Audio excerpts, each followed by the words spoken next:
Everybody, welcome to what will not be a meeting of the law committee this evening, February 28th, Thursday. We do not have a quorum, so what I propose doing is we can review items 25 through 29 with the thought that if the members of the committee want to add themselves as individual sponsors to those items, those can actually move. Otherwise, other things will have to get tabled to next time or will be on an emergency meeting before the March 11th meeting. Do we need to make a motion? No, we can't make any motions because there's no quorum. We can't take any action at all. The only thing we can do is address items 25 through 29, and the members of the committee who are present can individually sponsor it. Those items will move forward to the March 11th meeting as essentially individual items. There are several time-sensitive matters on the agenda that we're going to have to, we've already spoken, myself and the chairperson have already spoken, post-public forum law committee meeting will have to be called. For several of them, we'll address those in the coming days. Yes. I'm willing to sponsor, put my name on any of those. If you want, you can still have the ladies like come forward and discuss 25, and then we'll discuss the other. All right, let's do that. Mr. Slacky, would you like to talk to us about item 25 and the name change, please? Okay, I'm ready. Thank you.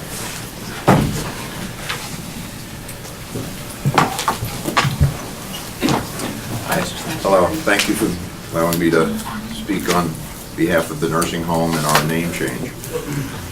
As many people know, we're going through a major renovation and new construction project, and part of that campaign of rejuvenating the nursing home is to take away the name Albany County Nursing Home because of the stigma that's connected to it. And it's not in a bad sense, like Albany County is the problem, but the nursing home over the years has had a turmoil relationship with care and the health department and the community.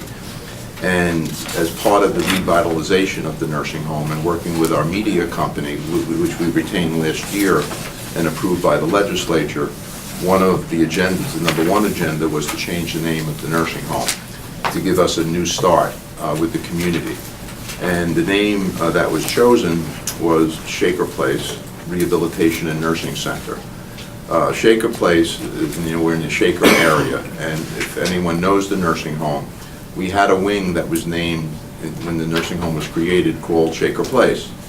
And with the 9/11 program coming to the nursing home, Shaker Place is now going to be 9/11 Center, and there will be no longer a Shaker Place. And Shaker Place, in all honesty, has been closed for around 10 years anyway. So we felt to be consistent, and everyone knows Shaker Place, especially those who come into the nursing home, families, communities, staff, that would be an appropriate name for the nursing home. And the media company agreed. So we felt that Shaker Place Rehabilitation and Nursing Center would be a new start for us. It's a name that would be recognized by our community, and that's what we're asking. We're not changing Albany County. It would always be Albany County. This really would be a DBA, doing business as. You answered my question. Thank you. Any questions?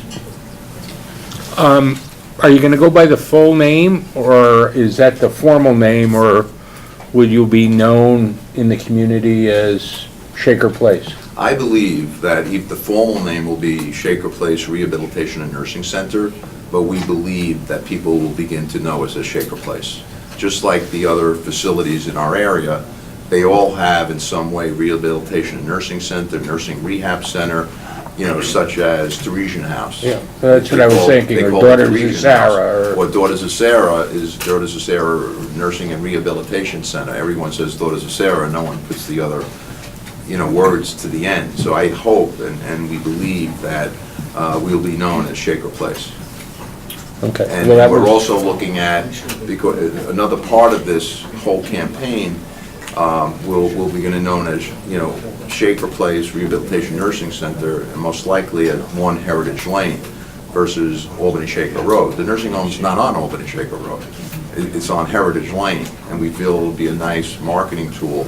Shaker Place, 1 Heritage Lane, or 1000 Heritage Lane, versus Shaker Place. You put Shaker Place or our address into any, you know, routing device, GPS device, it doesn't take you to the nursing home, it takes you somewhere else.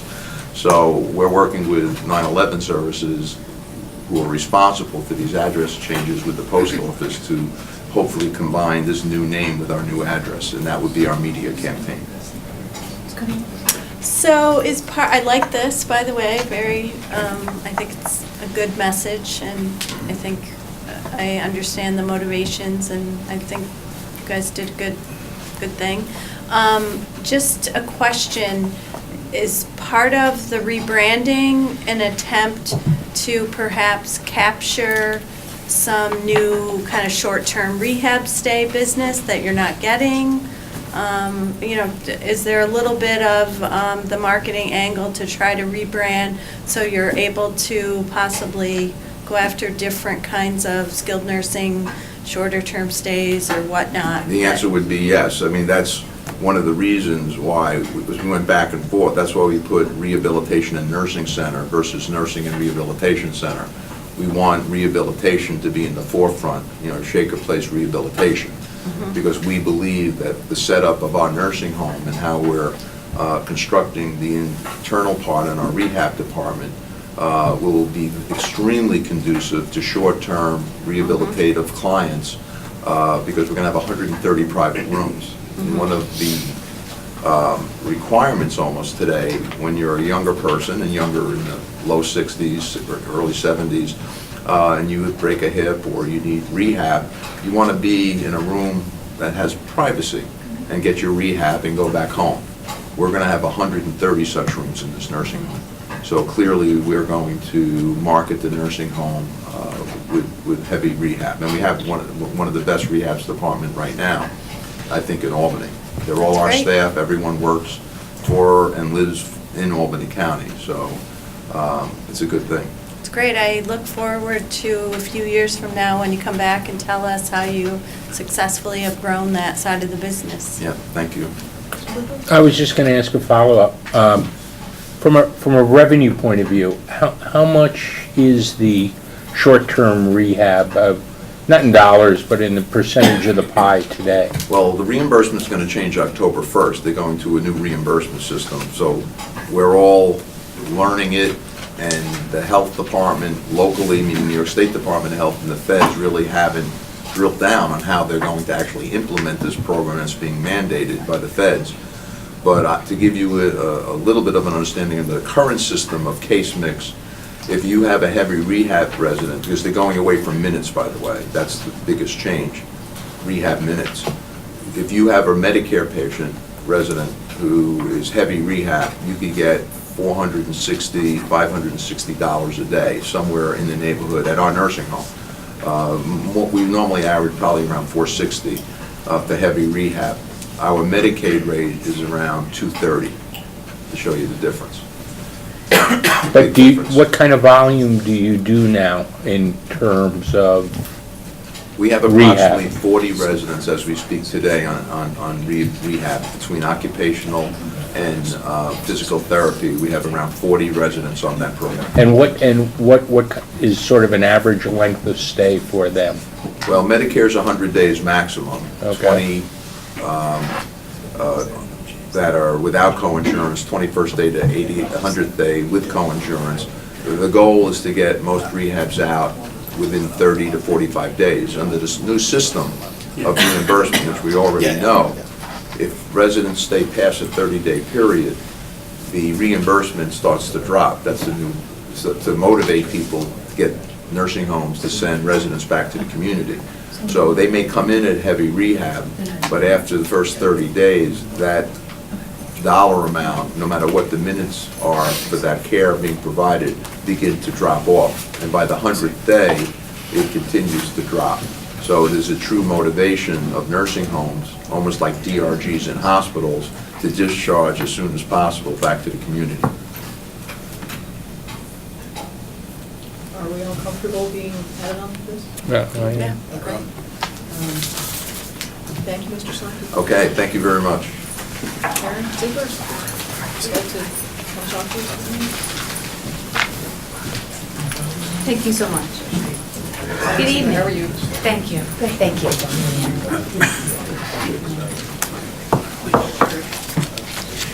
Want to talk to us briefly about item 26? Certainly. In 2007, we had entered into an agreement with a consortium of colleges, of which St. Rose was the lead agency at that time. And this was really in response to the sexual violence and other kinds of interpersonal violence that occur on campuses. So this was really an effort by the college, by a number of colleges, to address those issues and partner with community resources, of which we were thrilled to be a member. It was a 3-year grant, it expired, but we've continued to meet. We attend monthly Project Stop meetings. We provide programming on campus. We work with all the colleges to train their security and I don't say police, but we'll leave it as security folks on campus. So we've maintained a very, very strong relationship, and St. Rose would like to pursue the grant again and is looking to partner with us just to continue the work that we're currently doing, because we really feel that it's important to train the staff and the faculty on the colleges and work with the students and the teachers as well to address all kinds of interpersonal violence. Any questions from this evening? Looks like to be added to this as individual sponsors? Sure. All right, very good. How about item 27? Thank you. Absolutely. Very, very similar. The Legal Project is also looking for a grant. They're looking to provide the civil legal assistance for the colleges around this. So this would be for those students or faculty who have been the victim of some type of interpersonal violence, so that they could, should they choose to go through civil legal services, this would provide funding for them. They would have representation on campus if there's a code of conduct hearing. So this was really, again, to support all of our efforts to minimize and address the violence against women on campus. Great, thank you. Are we all on board signing on for that? Great, Sure. thank you very much. And item 28? We're thrilled. We're completing, we're in the 5th year of our 5-year grant with the New York State Office of Victim Services, and they've just released an RFA. It's huge, and I really want to make the most of this opportunity. This has been our largest grantor, and we have received funding from them for decades. This really does underwrite our program. I'm looking to increase by a clinician, a caseworker, and contracting with the Legal Project, civil legal services for our victims. So we're thrilled with the opportunity. I'm hard at work with the grant, and it's due at the very beginning of April. So I'm definitely looking. Thank you so much for the timeliness of this consideration. Very good. Any questions? And how about item 29? It's our Take Back the Night. It's our annual, it's actually our signature event. It's a rally in March, so we have it at the Washington Lake Park House. We really look to invite the community. We have any number of, I think I sent you the flyer. We have a number of colleges that have signed on to this. We have New York State Police coming to table. We really open it up to community providers. We have Albany Med, Albany Memorial. We'll have our sister agency in Rensselaer County coming. We have Equinox. We have any number of folks who participate in this. We really want to be our community resource. We have our victim speakers. We invite electeds to come and speak if they choose to. It's a real opportunity to raise awareness, and beyond raising awareness, to encourage action. We don't just want people to think about sexual violence. We want people to take active steps to address sexual violence in our communities. Thank you. Any questions from this evening? Are we all on board with 27, 28, 29? Sure. Thank you. Thank you. Thank you very much.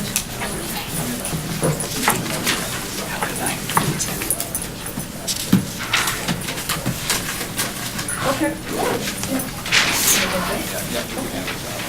So, for the members of the committee, this is a handout. We can't act on number 1, which is paid sick leave bill, but this is the fiscal impact statement that was provided by the county executive side, so I'm going to hand that out anyway. Joanne, did you want to discuss Yeah. your consultation? So, what I'm going to pass around is some additional language to consider on local law O. Do you mind taking one and passing them around? Which I don't, hi. So what I'm passing around is a markup that is really recent, post-public hearing, or should I say, sort of in the midst of public hearing, on local law O that includes some suggested changes. This isn't in red, which my computer has it in red, so you can't really Turn off here, it's okay. see it as well. If you can leave the camera on, yeah, we can leave it on. It's okay? Yeah. So I guess the bottom line is, I don't want to go through line by line, but what I want to do is point you to the direction of some, I think, pretty significant change that reflects some conversations that I've continued to have, that also came out of, I think, the public hearing, and I've heard from some other organizations. I've also had a conversation with somebody in the State Attorney General's office who's kind of their redistricting legal analyst expert. It wasn't an official opinion, but I was interested in thoughts about our redistricting proposal. I guess my mindset is we're heading toward the goal line, and a lot of work and a lot of listening has been done, but we want to make sure we get it right before we cross the finish line. So this isn't going to be moved out or anything today. I think it probably warrants some additional, another public hearing probably. I need the lawyers to tell me that for sure. But I'm going to kind of point us to a couple things, and I would ask folks at the table, including folks that aren't on the committee, to just give their initial impressions. So let me, on the markup that I gave you, let me direct you to, the pages aren't numbered, but if you go in, to the fourth page, you'll see at the top some underlined language. So this is in the section which kind of goes through the MMD subcommittee. So Wanda, start at section D on page 3, and then it starts there, and if you go to number 4, the bottom of 4 actually ends on the top of the next page, which is the 4th page. Again, it's not numbered. So I added some language there. This kind of concludes the MMD subcommittee work process and function. There was some concern that I think I've heard from folks about the fact that, you know, what happens if the MMD subcommittee goes through all this work and then, you know, can the commission just reject their work? I think that's certainly violative of not what the spirit of these two entities are. The words on the page are meant to talk about collaboration, working together, working in tandem, you know, lots of language. So it's really clear in this new local law that there's lots of language about the intent of that.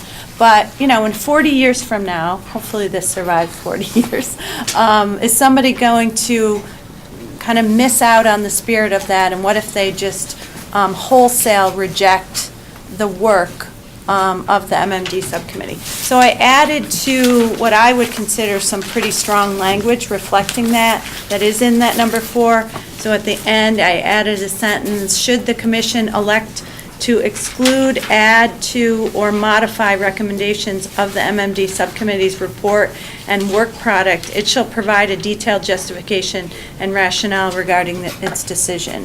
And actually, Mr. Kraus gave me some additional language that I included in there. So the intent is clear. If you're going to blow off the entire work product of this very crucial MMD subcommittee that we go through pains in the local law to talk about its work, its mission, its focus, if you're just going to ignore it, you better tell us why, and you better give us a rationale and justification. I think that holds the commission's feet to the fire a little bit without it being a requirement that they include it. So, we can move on, but just digest that for a second. So moving on, the next big substantive change is in, if you go in page 5, sorry. It's that section G, which talks about the commission appointments and the process. And this has been the subject of, More of those pages, I don't have everything. oh, what number it was? What you just mentioned, Jim. Okay, go to page 5, the 5th page. I only have 3. Oh, well, you, Might have broke your packet. here's another copy right here. Here, Wanda, here's a whole copy for him. Give me one more. That's the whole packet, so You just, got another one? You have one? I think it's there. wait a minute, I think I have another one here. I think I have a lot of them. Hold on.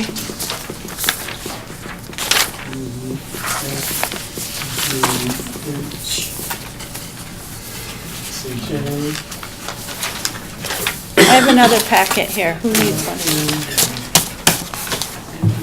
Okay, so Mert, go to, now I'm on page 3. Now I'm on page 5 For G? in section G, which is the commission appointments. This has been the most discussed, I would say, part of the commission, what the reapportionment changes. This was confirmed by my conversation with folks in the Attorney General's office about enhanced language in there to improve the independence of the commission. So this is up for discussion. This is just some language that I think we should talk about. But remember, we were taking 2 different constructs and putting them together. The language that was most recently in there was the 333 language, 3 appointments from minority leader, 3 from majority leader, 3 from the chair, totaling 9 members of the commission. This suggested language is that the majority leader, the minority leader, the chair, and the chair of the LBC each appoint 1 person, so that's 4. Those 4 appoint the remaining 5. So you got to start the process somehow. Somebody's got to appoint somebody at some point. So the thinking is you use our leaders, who are our recognized elected leaders. They appoint 4, and then they get to appoint the 5 that will still meet all the other criteria as far as experience and so forth, as well as the exclusions.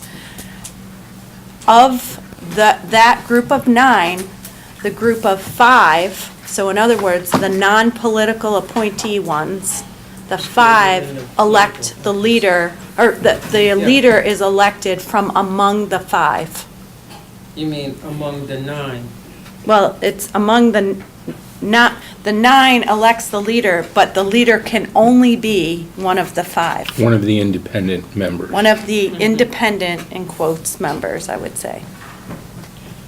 And the reason is that if you're trying to make sure you create some distance from the political apparatus, you have the leader elected, the chair of the commission, who is not one of the direct appointees of,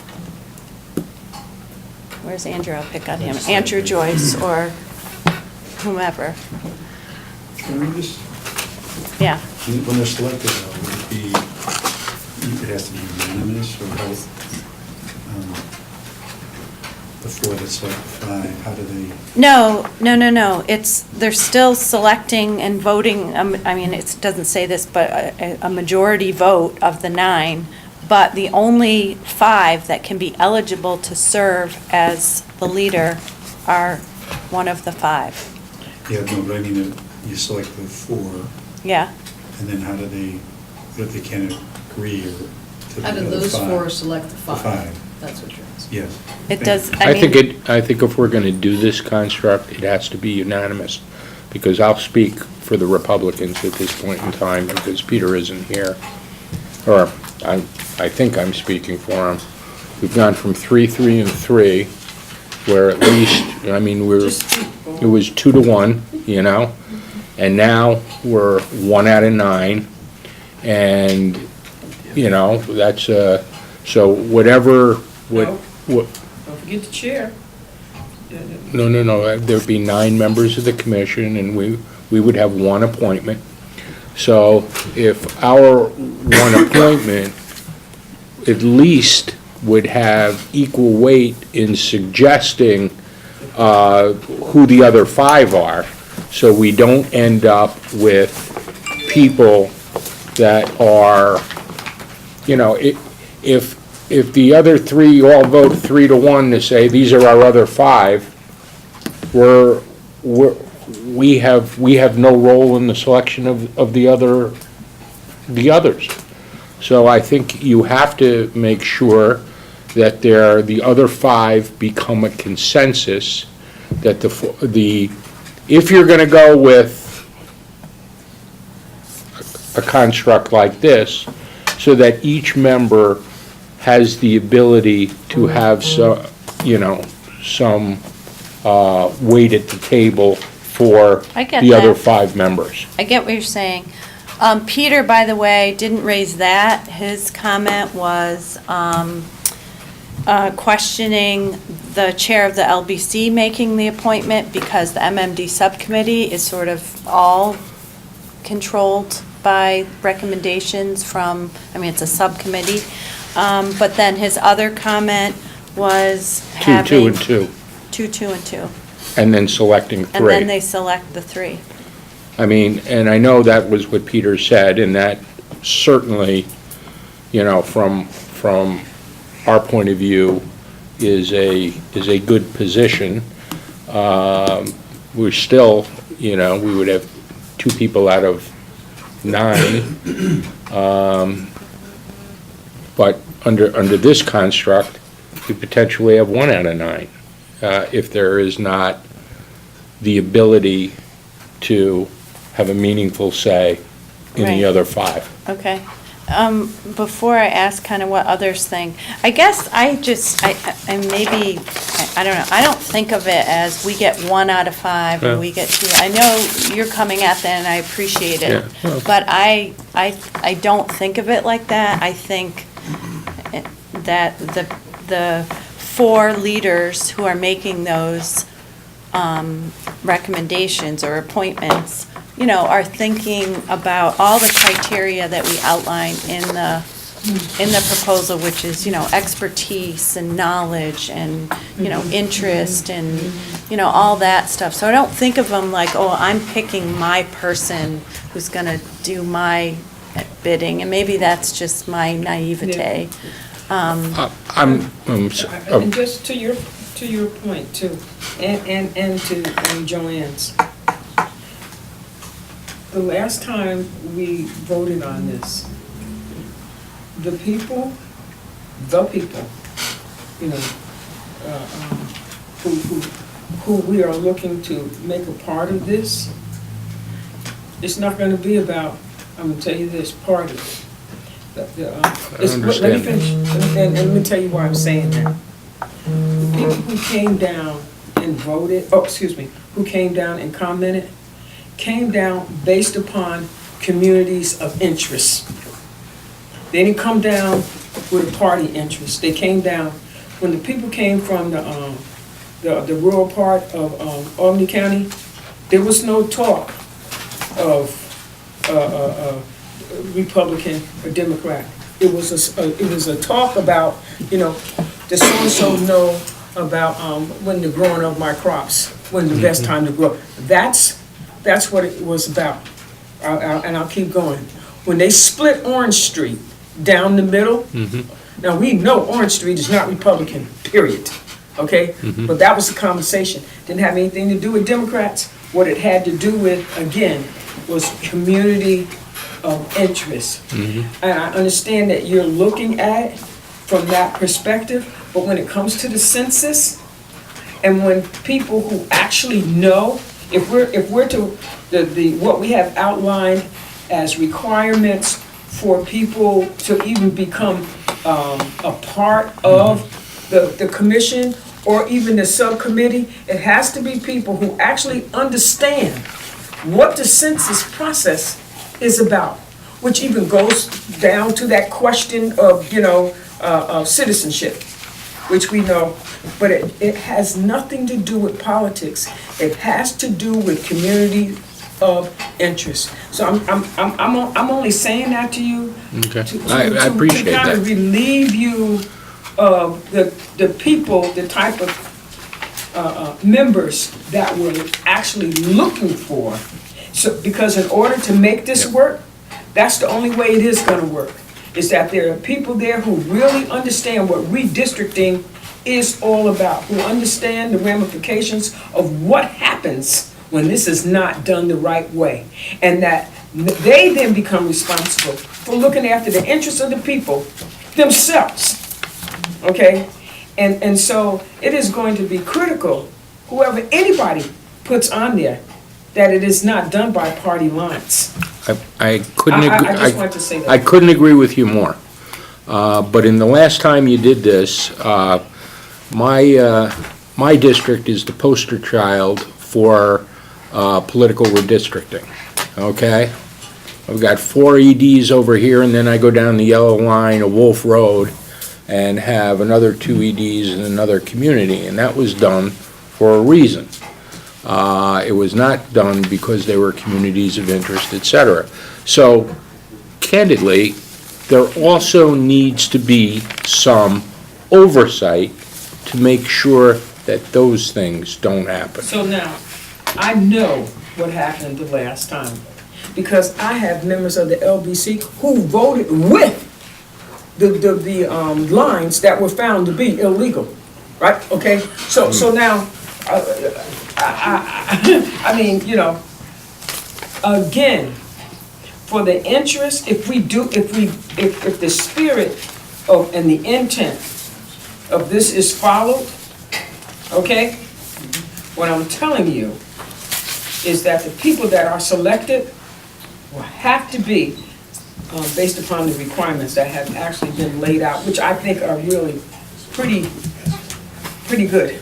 Well, I'm just suggesting, you said you wanted an opinion. Yeah, I know Peter suggested to you 2, 2, and 2, and a selection of the remaining 3, is it? no, it's 5. So if you did Oh, two, of the two. 2. That's Yeah, what 2, Peter 2, and had 2. suggested So to you. 6, that's 2, 2, and 3. 2, and Yeah. 3. That was obviously a scenario with which we were somewhat comfortable with, okay? Now, if it goes to a point, I, without talking to the rest of the folks in our group, if it's gonna go to a point where it's modeled after this, if there doesn't have to be a unanimous consensus on the 5, which there's no, I get it, it's a fair point, I Okay, think we should well, think about it. I think it's a okay. fair point. well, you to asked, think you about. asked us to raise Yeah. it. Yeah.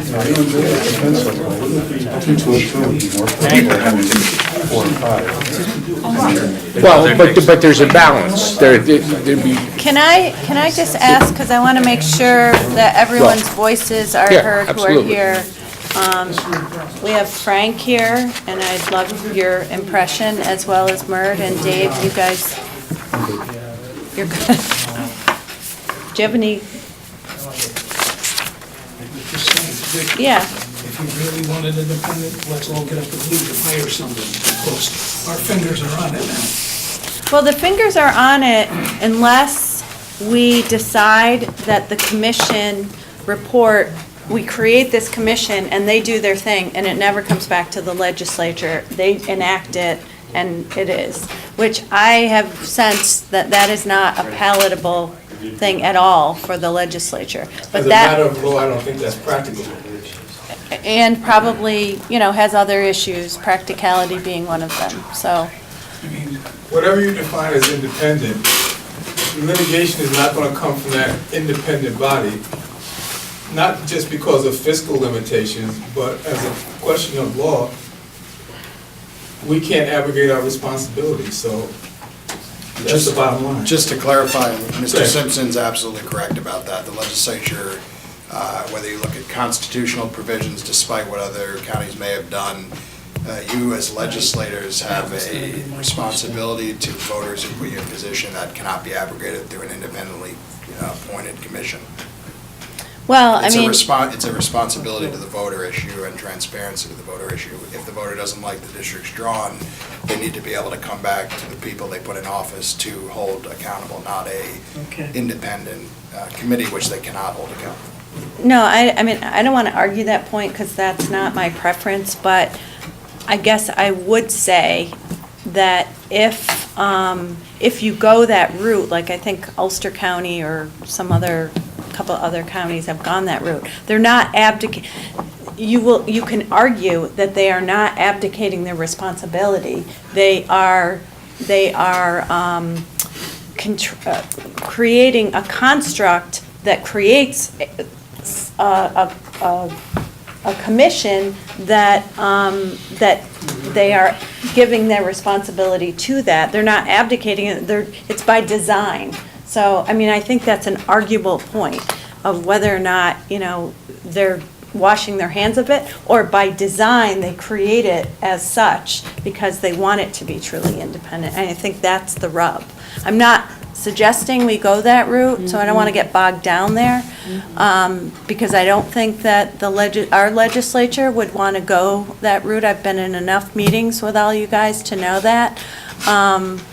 But I do think that at the end of the day, we want to, by creating enough exclusions of who can participate and under what circumstances, a body that, we start the process by having some people appointed who then appoint others, have accountability. I mean, remember, our other process was not guided by much specificity in the charter at all. The charter has minuscule guidance and governance for it. We're at least putting something that outlines, this is what our fantasy of accountability, transparency, and, and public information and so forth look like. So that's different.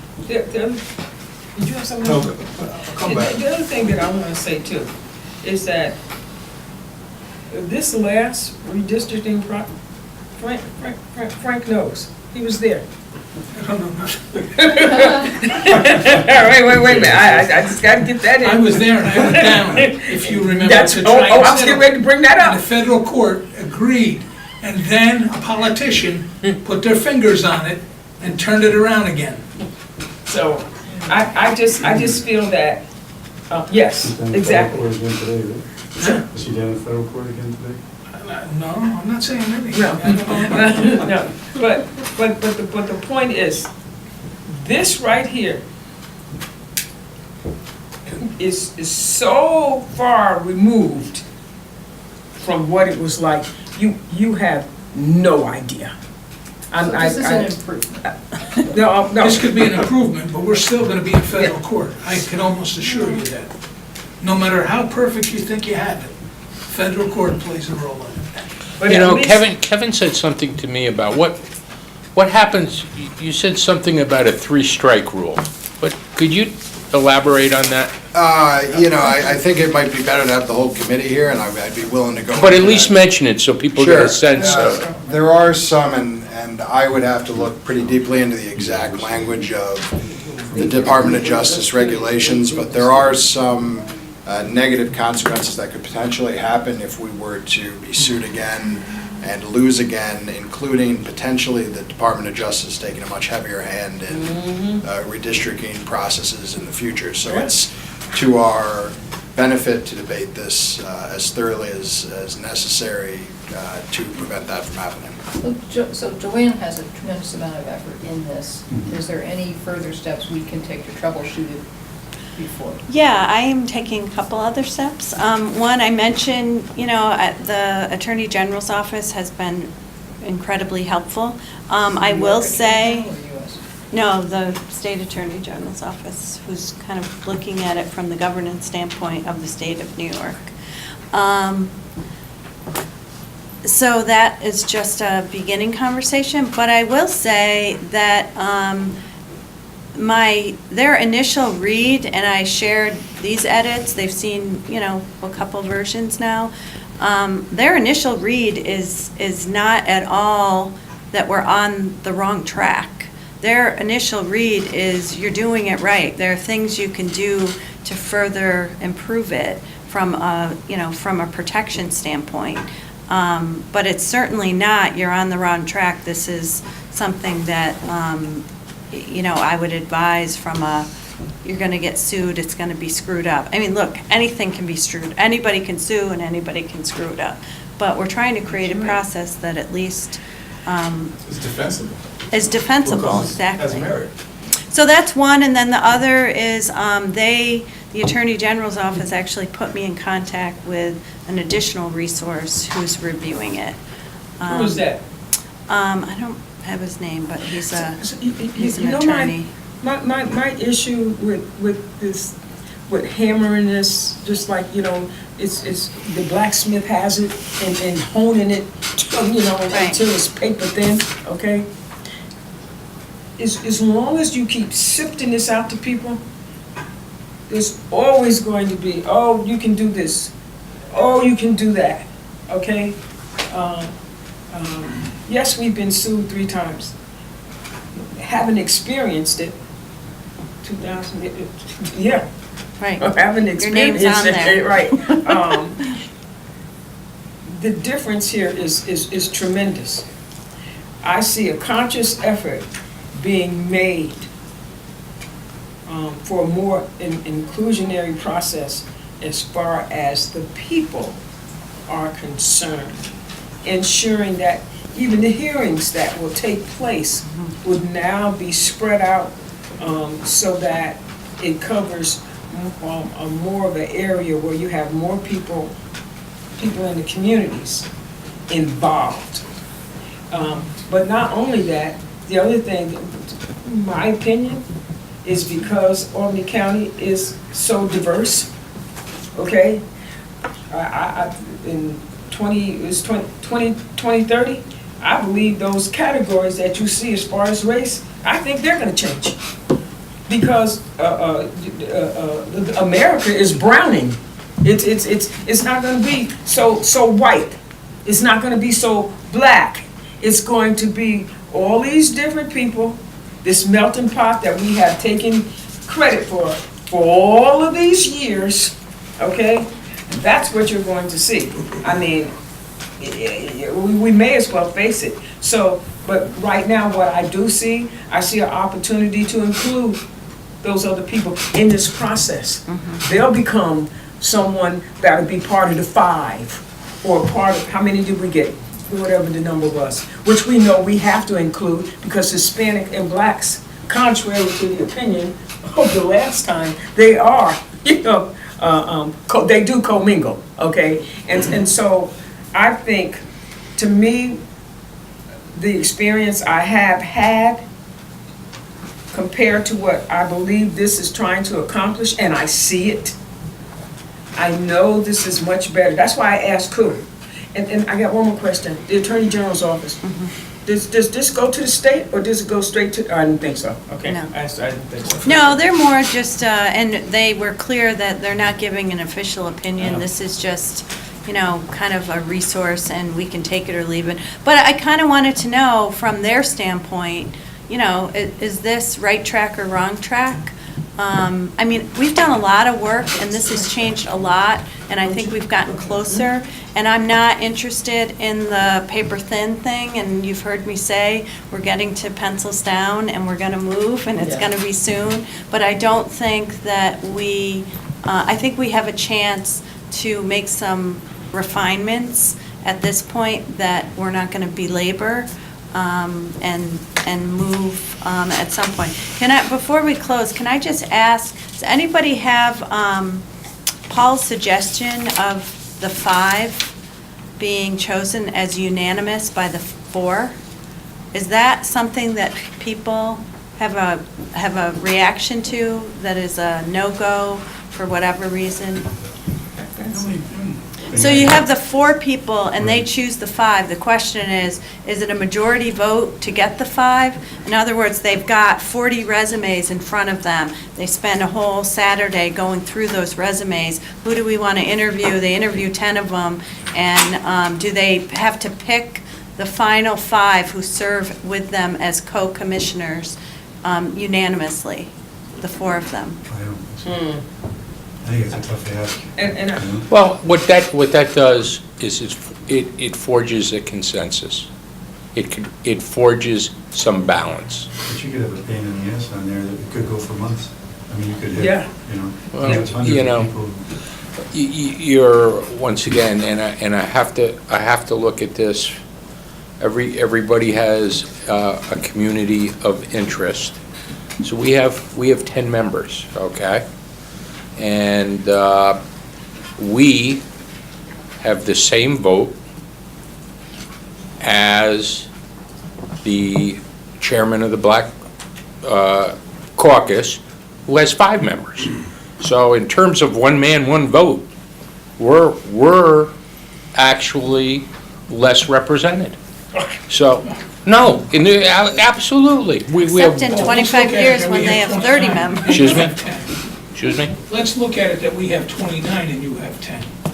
Okay. Yeah. And that would be 25%, Frank.